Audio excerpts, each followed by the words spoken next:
Hello, students, and welcome to Introduction to Comparative Politics, Political Science 103.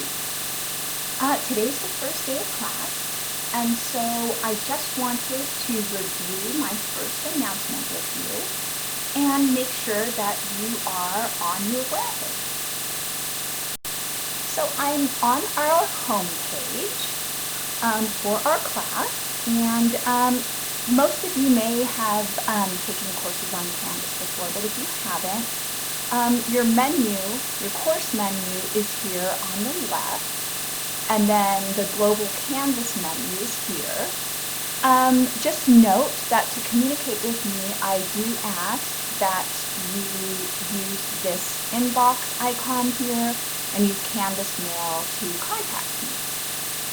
Okay, let's refer to the announcement which I've crafted to go along with this video, which is now on our home page.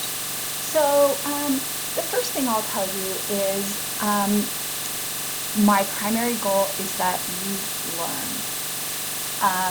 Things that are going on around the world seem incomprehensible oftentimes, and comparative politics is to the rescue to help us understand politics and government around the world. So to get started, let me first say, other than welcome, and the most important thing is learning, that this is, as you know, an 8-week course, so it's pretty accelerated in the sense that you'll be completing the work in half the amount of time. So just be aware of that. I will be teaching this course in a 16-week format in the fall if you find that this is just a little bit too much to fit in your personal schedule. So to start the work of the class, the first and most important thing that you'll be doing this week is giving me your introduction. And so that's right here. I need you to introduce yourself the first day of class, and there's a prompt that's pretty self-explanatory on that introduction. This is the only way I can really gauge attendance in an asynchronous online course, so if you could go ahead and get that done, that would be great. The second item you'll be doing in the early days of our course is make sure you read the syllabus. I will be offering a syllabus orientation within the first days, or if not the first day of class, so check your Canvas website for the time and your Zoom invitation to that. Reading the course syllabus, very critical. I like to think of the syllabus as, and maybe I'm too much of a political junkie, you'll find that that's true, but I think of the syllabus as our Constitution and a social contract. You'll be reading all about social contracts and constitutions in this class. If you're new to Canvas, another thing you might do is just navigate around the course.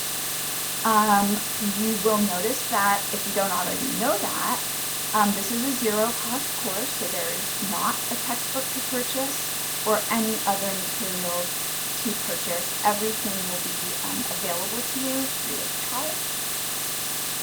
And then finally, as we begin the semester, I think the best way to ensure that you're successful is have a look at the deadlines and due dates, and make sure that you are able to plan your schedule around the class. If you do have any questions, please feel free to email me on Canvas Mail, or you can use the Student Cafe Q&A, and you'll find that all under Module 1.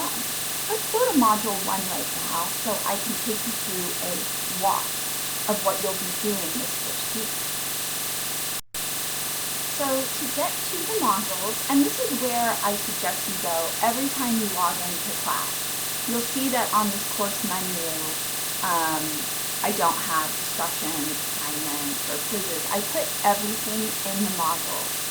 So for some people that can be a little confusing, but hopefully it won't be to you because I'm telling you to do the work of the course, always enter 3 modules. My first module is voting and election information. As a political scientist, civic participation is extremely important to me. So if you're not registered to vote and you think you might be eligible, you might check out that informational 1.0, which is right here.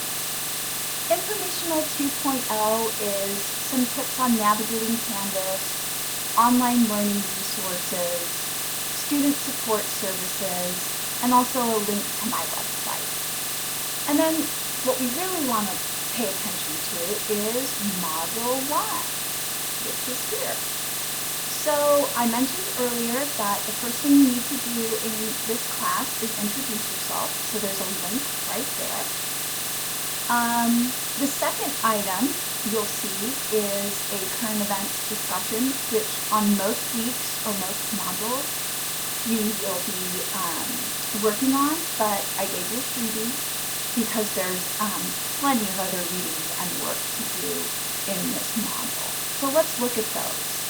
Under 1.1, I have your Module 1 readings. So for Module 1, your readings are, as I mentioned again earlier, the course syllabus and 2 textbook chapters. I've done my best to kind of divvy up the text as best I can. It's embedded, as I mentioned, it's free, and it's also embedded within Canvas, so you don't need to go somewhere else to read the textbook. But as I was saying, I did my best to divvy up the chapters in a reasonable way.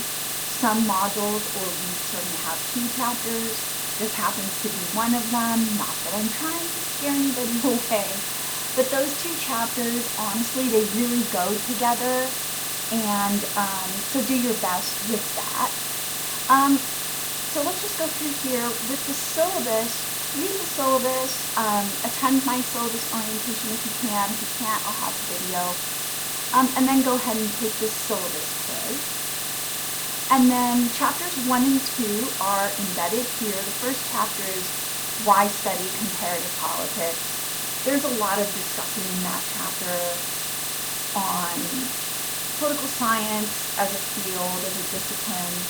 I think you can be safe to skim through that. I always have optional critical thinking questions. You might use those for one of the assignments in the class that I won't get into right now, but I'll get into in the syllabus orientation. So those are just a resource for you. And then here's chapter 2, which is a little bit more substantive, talks about the scientific method and different ways that we call political scientists who study comparative politics call themselves comparativists. But this chapter talks a lot about the different research methods for studying comparative politics. But essentially what comparative politics is it's looking at domestic politics within a country and then comparing them cross-nationally. It's really one of my favorite, if not my favorite subfield in political science.